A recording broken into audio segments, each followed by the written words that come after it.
It's literally written in the stars. Jehovah's Witnesses, Jedi mind trick, a cloaked chicken. Hey, what's up you guys? I'm Sarah Lubratt and today we are doing something a little bit different. Today we are going to be making a charcuterie board based on the spring court from the book A Court of Thorns and Roses by Sarah J Maas, and I'm very excited to get into this today because I have some thoughts about the book. I recently finished rereading A Court of Thorns and Roses by Sarah J Maas as a part of a book club that I'm in with Brooke Wrights and Angela Ann, as well as like almost 200 other people. And so today what we are going to be doing is making a charcuterie board based on the spring court from ACOTAR. We are rereading the A Court of Thorns and Roses series. There's currently 4 books leading up to the release of the 5th book, and because I just finished rereading the first book in that series, I wanted to make a book rant about it, and so that's what we're doing today, but with a little bit of culinary flair. If you are interested in joining our book club as we continue rereading the rest of the series, or some people are reading it for the very first time, I will make sure that I leave the Discord server down below. Because I have read the series before, this video will have spoilers both to the first book and to the rest of the series in it,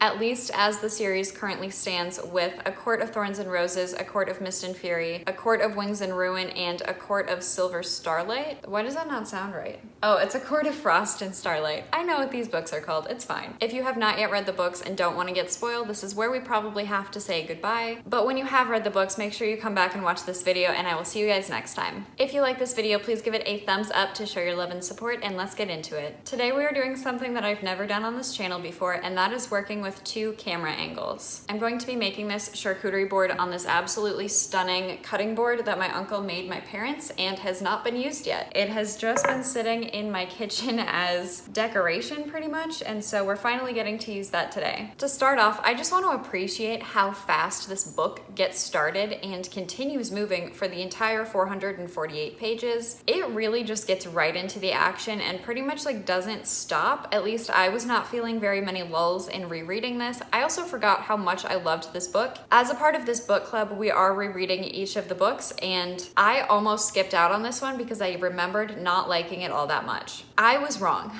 I also realized like how many things I was absolutely misremembering. For starters, I totally remember her finding Tamlin in the woods and shooting him. Not killing him, but like shooting him. And then when I reread the book, I realized that it was not him, and so I wonder why I remembered it that way. I also remember Feyre's father not being there, and that's probably because in reality, he mentally wasn't and like wasn't taking care of his family, but I remember him just completely not being in the story. I remember him like being away for some reason. That was wrong. He was there, he just wasn't doing anything. Also, in rereading this, I realized that Elaine was not the youngest child, but you can't change my mind. She is the youngest. So the first thing that went on the charcuterie board was a little bowl of hummus. This isn't going to be a massive charcuterie board because it's just for me and my mom, who has never read the books, but we are going to be building this around a little bowl of hummus. And then I think the next thing I'm gonna add is some crackers and then start filling in the space with the other things that I got. So the reasons that I think Elaine is the youngest. Nesta is obviously the oldest, like there's no question. But because Feyre was providing for her family and because Elaine was so like innocent and just wanted to like spend time in her garden and tend to her plants and everything, like she has youngest sibling energy. Or maybe it's just because she was so innocent that like I can't believe that she would not be the youngest. So that was really, really weird. And then it's like right away on chapter 3 that we get to the Jehovah's Witnesses,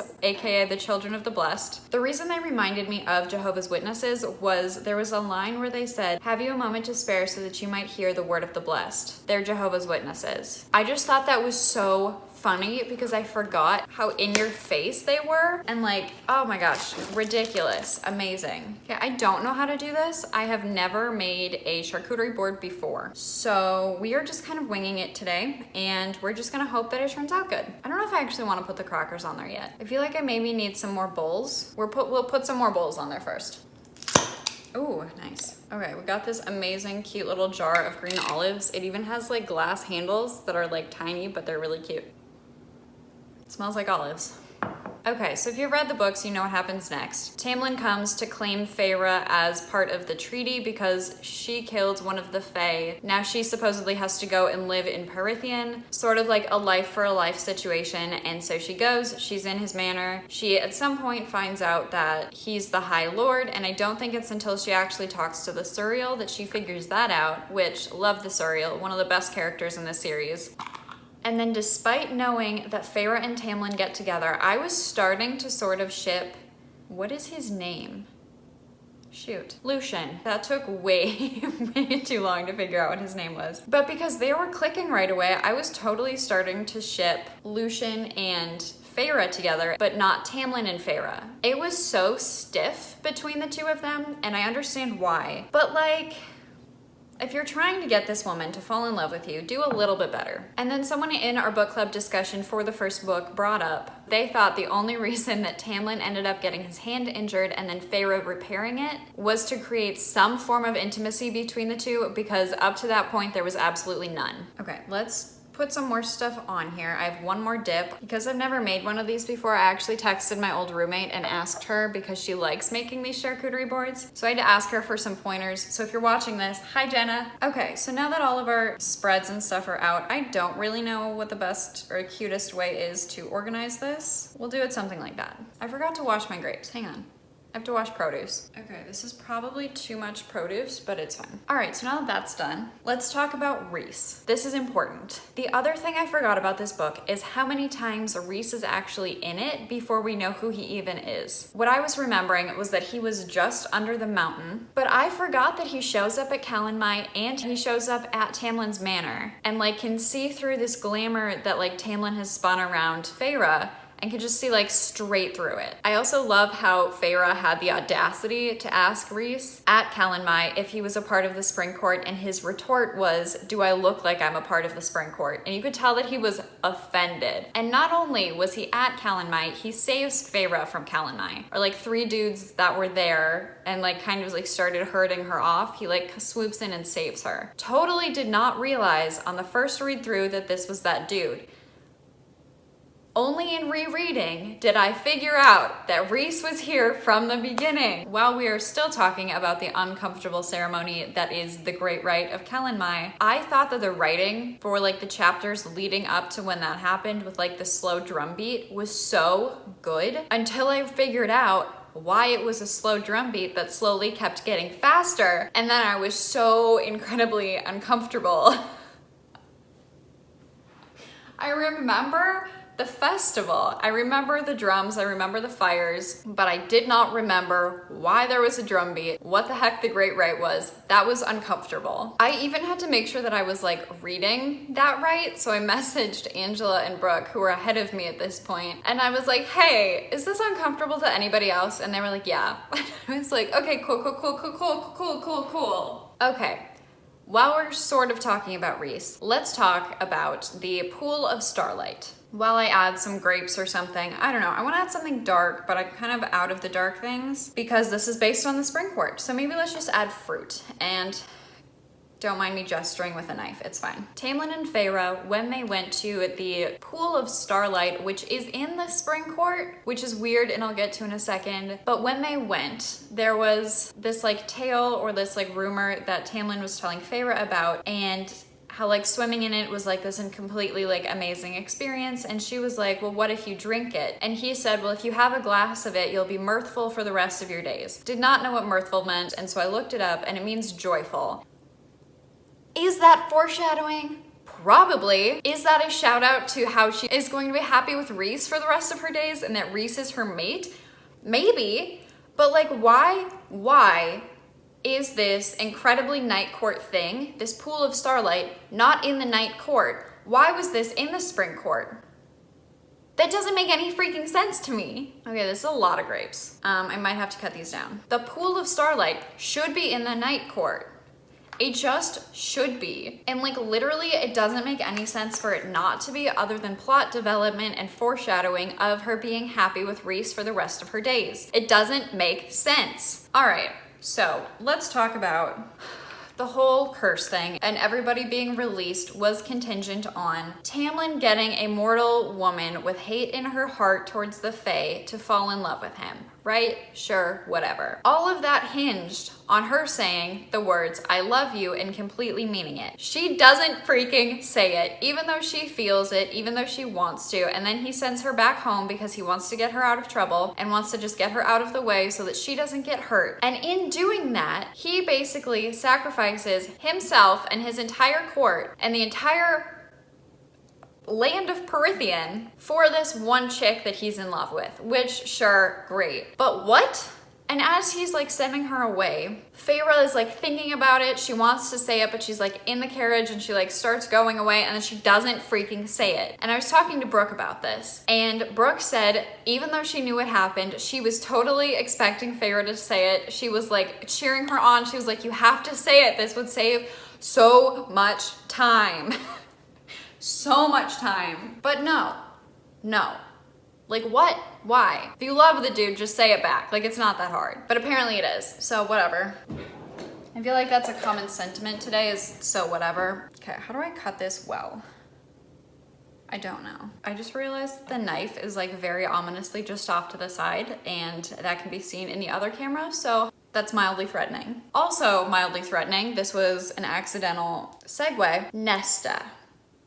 Nesta is the character that the new book, A Court of Silver Flames, is going to follow, and it's going to be from her perspective, which before rereading this book, I was not excited about. But I don't hate her as much as I did when I first read the book. So for some reason now, I hate her less, which is interesting, and I don't know what to make of that yet. I still have like 3 more books to decide. But one of the things she says is that she was always jealous of Feyre because Feyre was able to provide in a way that Nesta was not. Probably not the right way to go about saying it, but at least she finally voiced, finally like it wasn't printed in the book the first time I read it, but she voiced that she had this like insecurity about not being able to care for her family. But then something that I thought was interesting, again, was foreshadowing for the later books, was Nesta not being fooled by the glamour that Tamlin puts on them, and that Nesta actually went and tried to find Feyre. That's crazy. I did not realize that. Okay, so basically the whole rumor or the glamour or whatever was that Feyre went off to see this like long lost aunt who ended up giving Feyre all of her riches when she died, supposedly, instead of going to Perithian and essentially falling in love with a High Lord. I just hit the cutting board. Thankfully the knife was not on it. That's good. But she actually went after her, and then I think her carriage or whatever ended up breaking down, so Nesta was not able to get to Feyre. But as soon as that happened, she knew that the story wasn't real, that the glamour wasn't real. And so Nesta like knew what was going on and was strong enough to not get glamored. That comes up again later in the series, but I am excited to see her POV now in the new book because we have not seen very much from her. She was a very flat character across all of the books. That's something that Brooke, Angela, and I were talking a lot about, was that she did not have a ton of character development. And so there's theoretically a lot of space for Sarah J Maas to step in and basically give Nesta an entirely unique book experience and like make her POV really, really stand out and interesting, because we know very little about character development for Nesta. Something that I totally thought was hilarious was Angela made a reading vlog about her experience rereading A Court of Thorns and Roses, which was the first book that she's ever reread, which is really cool. But she says they start talking about how they have to wear masks and how they've been wearing masks for nearly 50 years. Like, I know it's not what they're talking about, but I can't unsee Tamlin just wearing like a cloth mask. I totally kept forgetting that the masks were important, and like I totally just read past it. But Feyre kept coming back to it and saying, oh, I wish I could see his whole face. And it's like, okay, they're wearing masquerade masks. So like their eyebrows and like upper cheekbone areas are covered. You can see the nose, you can see the mouth, you can see the eye color. I don't see a problem with that. I don't know how that was like limiting her and how she felt limited by that and felt like she couldn't say that she loved him because she couldn't see his whole face for a while. I'm like, honey, you can see most of it. This part does not have a ton of importance. The eyebrows, like maybe, sure, but like not a ton of importance. Like why were you not able to overlook that? That was interesting. I took issue with that. But I thought Angela's comment was really funny about how face masks and like masks and stuff now is completely synonymous with the face coverings and not masquerade masks. Thought that was really interesting. And so I'm reading this book and it's like 2/3 of the way through. And I'm like, wait, I thought that the under the mountain part took up like 2/3 of the book. It doesn't. It only takes up like the last third of the book, which is crazy because there's so much that happens and there's so much important stuff that happens that I don't get why it wasn't given more space. I'm not saying that more space would have made it better in any way. I was just surprised when I realized how far I was through the book. I was like, nah, that doesn't seem right. I do just want to mention that Feyre's life in this book sucks. And basically her entire life sucks because she dies. Spoiler alert, we all know that. But yeah, her life sucked. Like, it never really got all that better. Despite all of the problems that Feyre and Tamlin's relationship had and all of the red flags that it showed in the first book, I do think that the relationship was beneficial for her in at least some part, because she was finally able to let someone else take care of her. She was finally able to like indulge in the things that she found pleasure in, such as painting, and she just like relaxed. And granted, that's gonna get boring, and it does in the second book. I also forgot that Amarantha gave Feyre the option of answering a riddle that would release everybody instead of completing the 3 tasks and just freeing the spring court. And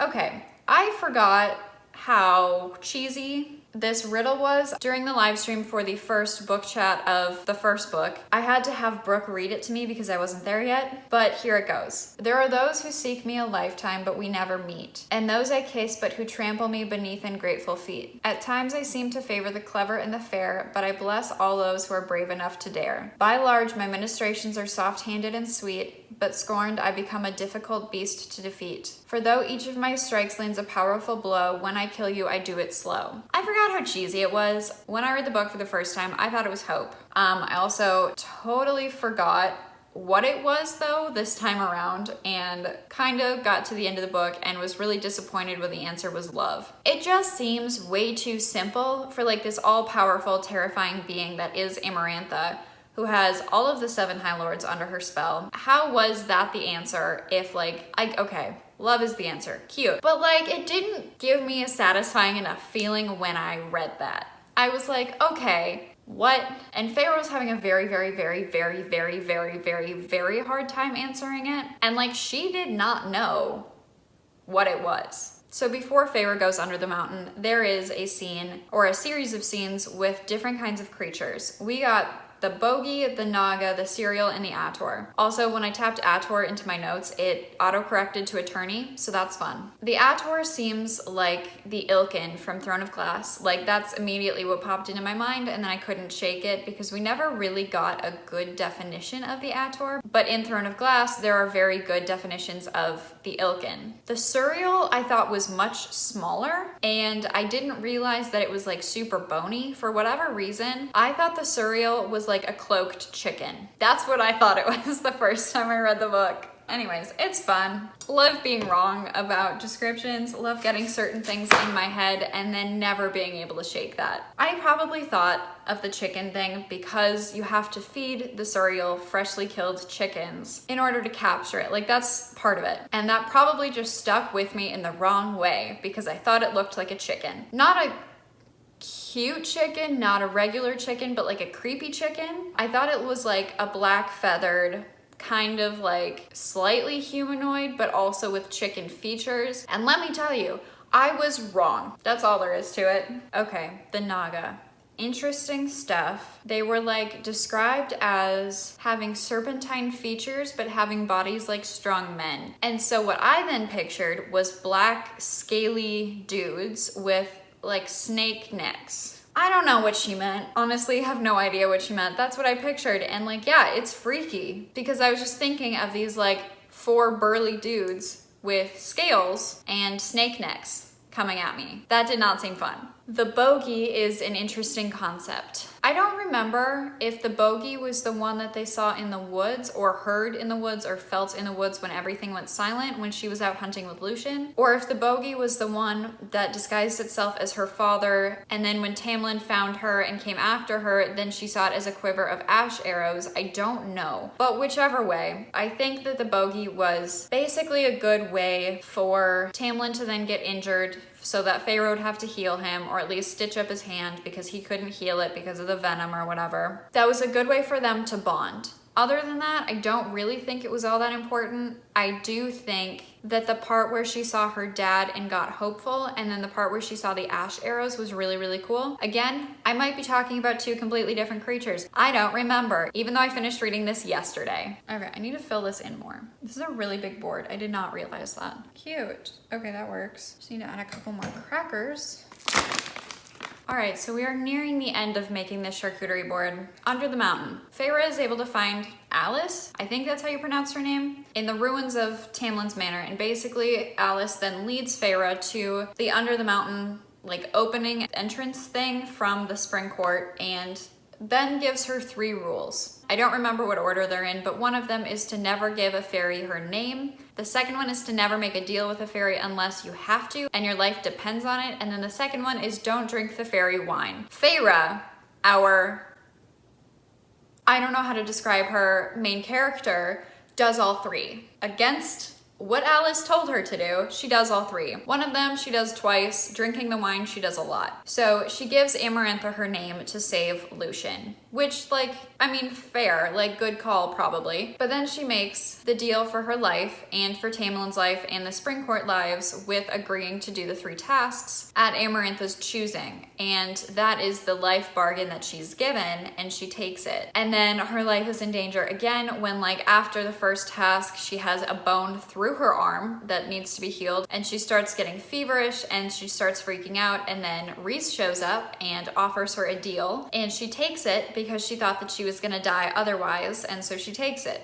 Again, probably the wise decision, but that deal is then what she gets the like tattoo glove from. As a part of that, then she starts getting dressed up by Rhysand's handmaidens or something, comes and like dresses up Feyre now every day and like scrubs her and like basically bathes her and then paints her in essentially a continuation of the tattoo, which I think sounds so freaking cool. And then they dress her in like this very like skimpy clothing. And then the whole point of the paint is so that Rhys can tell if somebody other than him touched her, which kind of territorial. They don't know they're mates yet. So like, that's kind of creepy. But basically then she like drinks the wine so she doesn't feel humiliated with what she then does with Rhys in the parties and stuff, because Rhys is Amarantha's boy toy. And Amarantha lets it happen because she thinks it's tormenting Tamlin, which honestly it probably was, because Tamlin's very territorial and like did not see that what she was doing was actually to save him. But basically Rhys does the toll tattoo thing to get a rise out of Tamlin because he loves bothering Tamlin. And so Feyre starts hiding her hand. This is before she gets painted and stuff, but she starts hiding her hand so that nobody sees it, so that news doesn't get back to Tamlin that she made a deal with Rhys.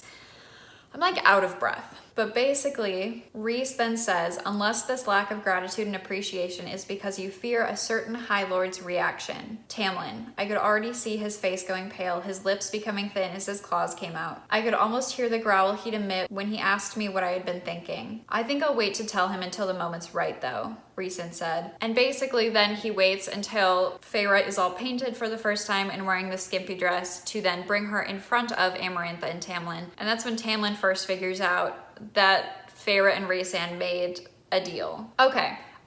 Thought this was hilarious. This needs to be talked about. Rhys did a Jedi mind trick. I'm not kidding. They grabbed for me. They being like the guards that were making her do all this stuff and dragging her from one room to the next. They grabbed for me, but he bared his teeth in a smile that was anything but friendly, and they halted. No more household chores, no more tasks, he said, his voice an erotic caress. Their yellow eyes went glazed and dull, their sharp teeth gleaming as their mouths slackened. Tell the others to stay out of her cell and don't touch her. If you do, you're to take your own daggers and gut yourselves. Understood? That totally made me think of, these are not the droids you're looking for. Like, it was totally a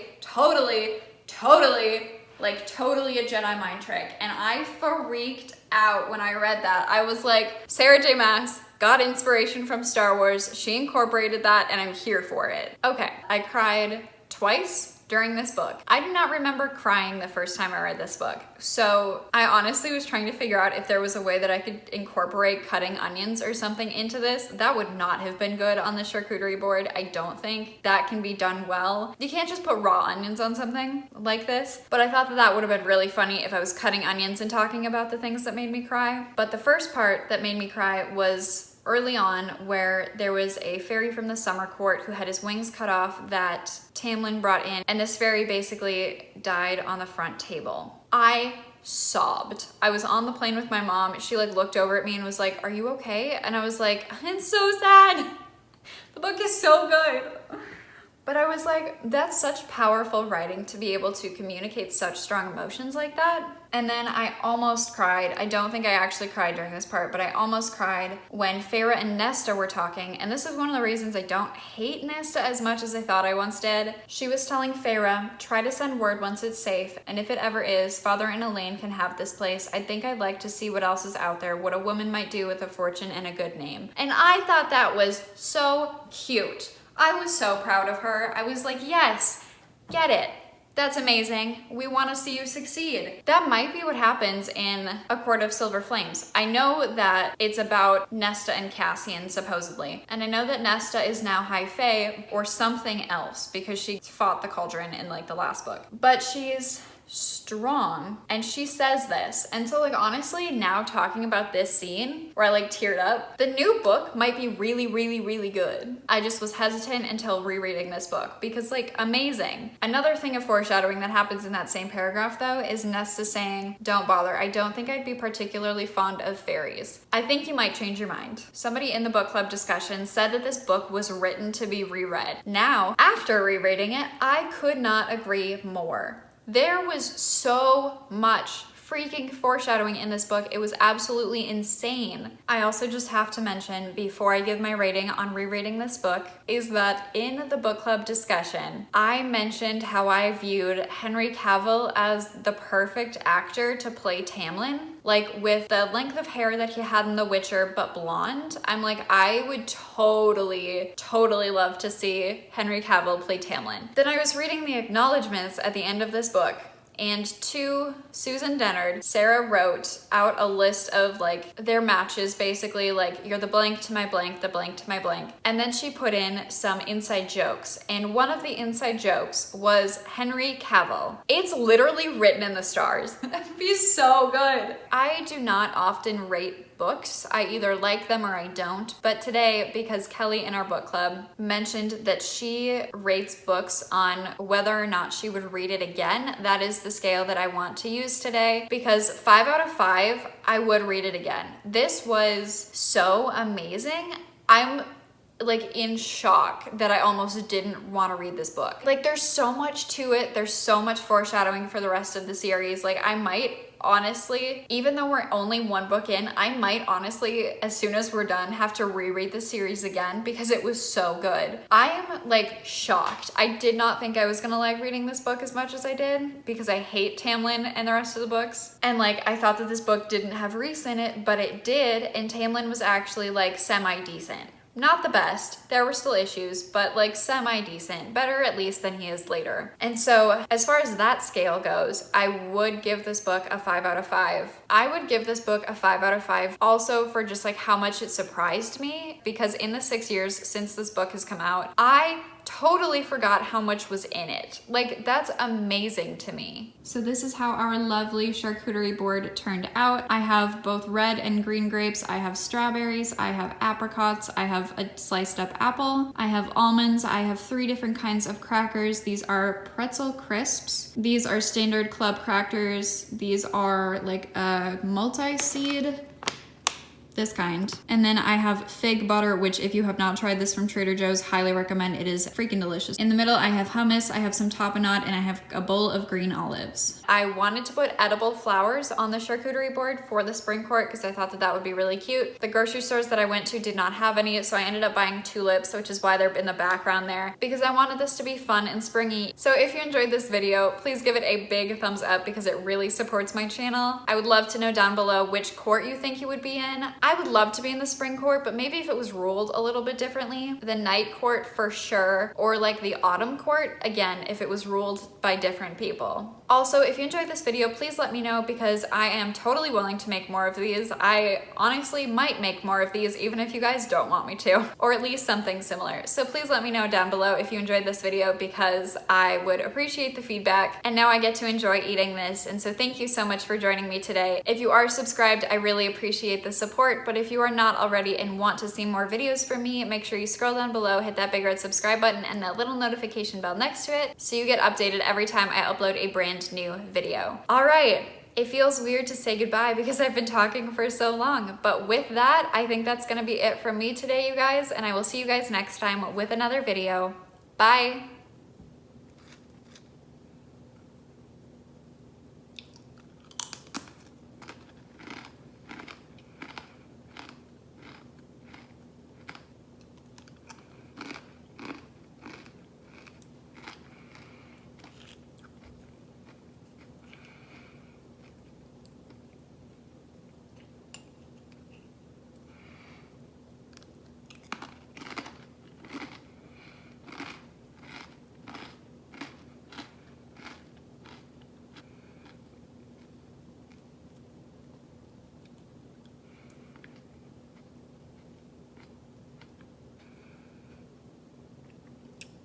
Why don't I eat like this every day?